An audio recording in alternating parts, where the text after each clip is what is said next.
And last week during the episode, I came up with one, but are controversial opinions Okay.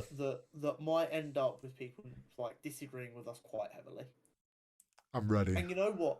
To double down on how controversial this opinion is, I'm even gonna I would say name and shame, but I don't know any of the people by name. I'm gonna point out the kind of people who need to hear it. Oh, okay. DC Twitter fanboys who are all over The Batman by Matt Reeves, which is a fantastic film. I've made it very clear I love that film. Who are trying to use how good that film is to shit on Spider-Man No Way Home. This is for them. Okay. A film that is super heavy on fan service and fan service moments doesn't instantly make it a bad film because it's relied heavily on them instances. Mm-hmm. You can have a fuck ton of fan service in a film that is there purely to be fan service, like a lot of Marvel films do, without it making them worse films in the sense of, oh, they had to rely on fan service. No, you can make a really good film, tell a great story, and still go, fuck it, fan service, fan service, fan service. It's fine. It doesn't ruin anything. Grow the fuck up. I agree. And the amount of... I didn't actually think this was a controversial opinion until the Batman came out, which is crazy. But just the reaction, it's like, see, Batman is so much better than Spider-Man because he didn't need fan service. It does my nutting. Get the fuck over it. Spider-Man did loads of fan service. Guess what? Still a great film. Keeping on the topic of DC. Oh no, we both going after DC. To start with. Now this... Ready to be called a Marvel. I already tried pissing them off last week. Corey wants to start a fight. But apparently I want to try harder. But just a quick disclaimer. Not even 2 minutes ago, I did literally say that I'm getting ready to be pissed off at Marvel, so don't anyone accuse me of being a Marvel fanboy. I just want everyone to do their best.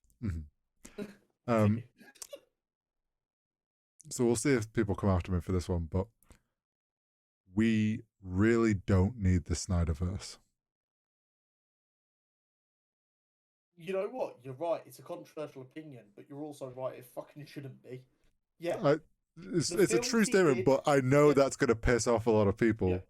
The films he did are good, but having seen after the Zack Snyder Justice League cut came out, what his plans were for the following films, I'm glad he got cut off when he did.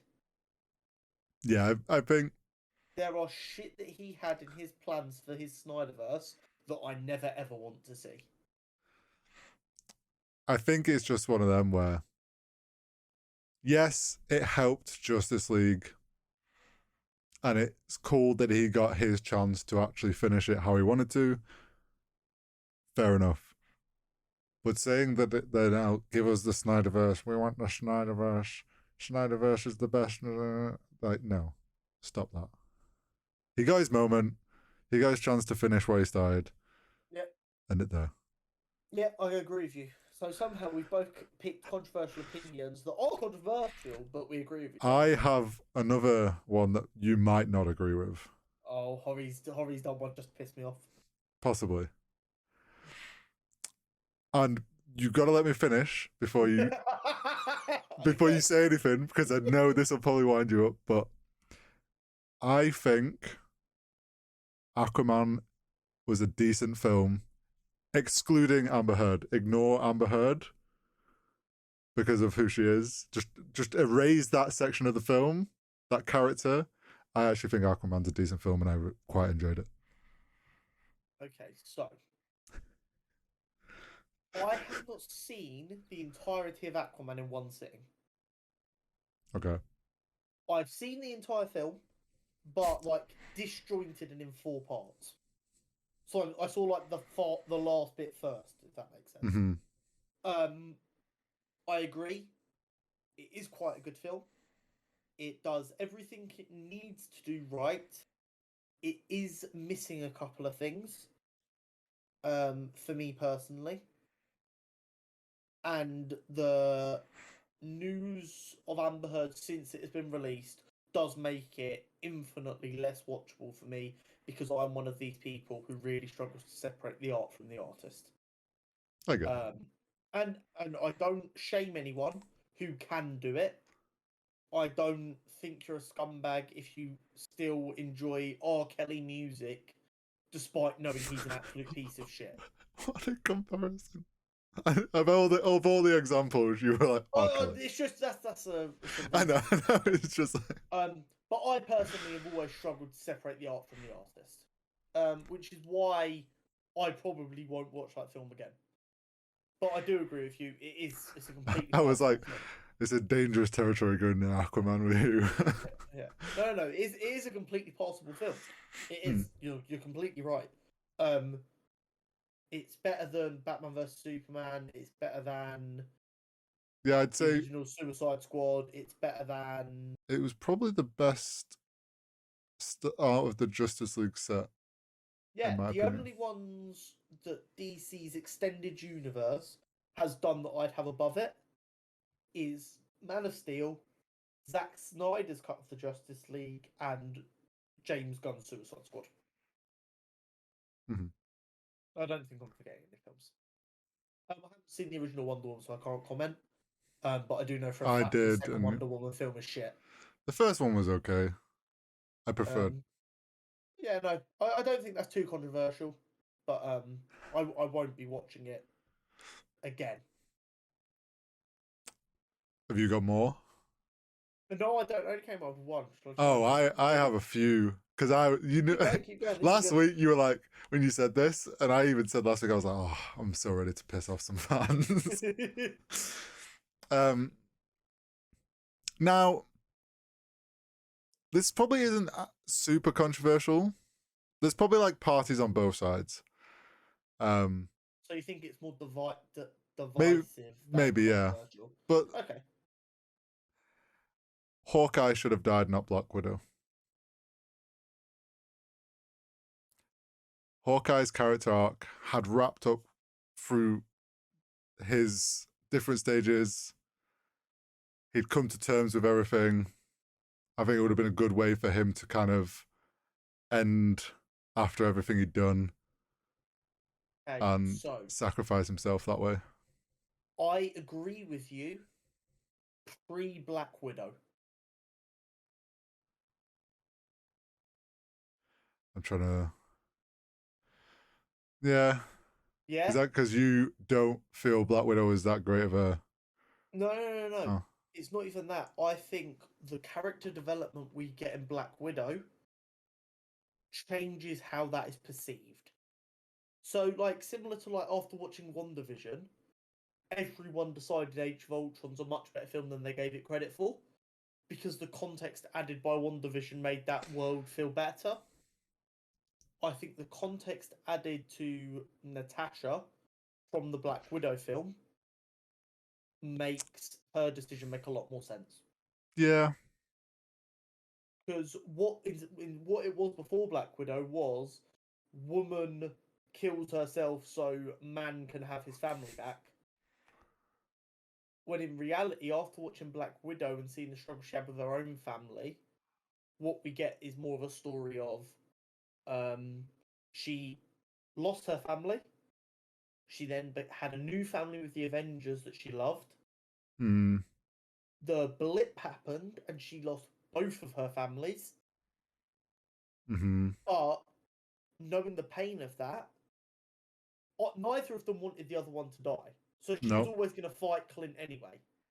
But it's also the added benefit of, I know my two families will be okay and my best friend will get his family back. Clint had no idea about Natasha's family. In Hawkeye, we've learned he did know. He just didn't know. He knew of them, but didn't know details of them. Exactly. I do get the divisiveness of it. But I think after Black Widow and the Hawkeye show, I think it was the right decision. But yeah, I agree with you. It's not something controversial. Yeah. It's more divisive. Everyone's it's Team Hawkeye versus Team Black Widow in the weirdest way possible. I think it's more like I would have been quite happy. Like the way it was done, I was like, okay. I think I also would have been maybe slightly more okay if it had been the other way around. I think it was kind of one of those where they both had reasons, or they were both at sort of reasonable points that it could have been either of them to go, and it would have felt like they were wrapped up. But yeah. But I also think logically, for the planning point of view, they knew Black Widow was going to set up the new Black Widow. Yeah. They couldn't set up the new Hawkeye if Hawkeye died. True. Yeah, true. Because so, like, to just that fit with little bit of just like logic to is fit with their good. like plan of Marvel and MCU, like it Yeah. had to be that way, obviously. I have a couple more. One's kind of the last one is very trolly. It's just gonna be something outrageous like comic book movies is shit. Not quite. So my next one is I kind of wish they scrapped the dance scene in Guardians of the Galaxy. It was like rewatching that. Battle. Yeah, rewatching that. It's really not funny, and it's kind of like cringy and not like it just feels weird. I would say it has aged poorly. Yeah. At the time it worked. I think in the moment of seeing it, it was like, haha, but it really like I kind of wish they hadn't. Yeah, but it also fits the characters really well. I guess. Like the Star-Lord we have now wouldn't do that, but for Star-Lord then, that's exactly what that dumbass would do. I suppose. And I feel like when you go back to watch older films, having already seen character progression, it feels a bit weird sometimes. Yeah, maybe that's why. I think the best example for me of that kind of like watching a character after they've progressed to the beginning was in The Big Bang Theory. Sheldon progresses a lot throughout that show. Jenna had never seen it. I'd seen most of it, and I was rewatching it. She kind of half watched the last 2 seasons with me, and then she watched it herself. And she was in love with Sheldon in them last 2 seasons. Because at the end of Big Bang Theory, Sheldon's a really nice, likable guy that you feel really sorry for.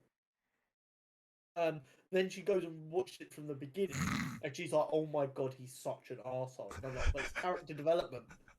There's several years of character development. Yeah, and she's like, "It feels so fucking weird though that he's just so different and out there." And like, she liked Howard at the end of Big Bang Theory. Oh no! The earlier seasons of Big Bang Theory ruined so Howard creepy. for her. Yeah, exactly. So I think when you go back to watch old films, sometimes it's really difficult to like regress the character in your mind. Yeah, I still stand by that. Like, it could have scrapped it and it would have been fine. Oh yeah, it wouldn't have been missed, but no.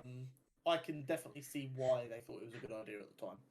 Now, I think this might piss off the most people. You're going on a troll now, as you like to say. And maybe I don't actually believe this, but just for the bants, and I'm going to stick by it. Groot is overrated.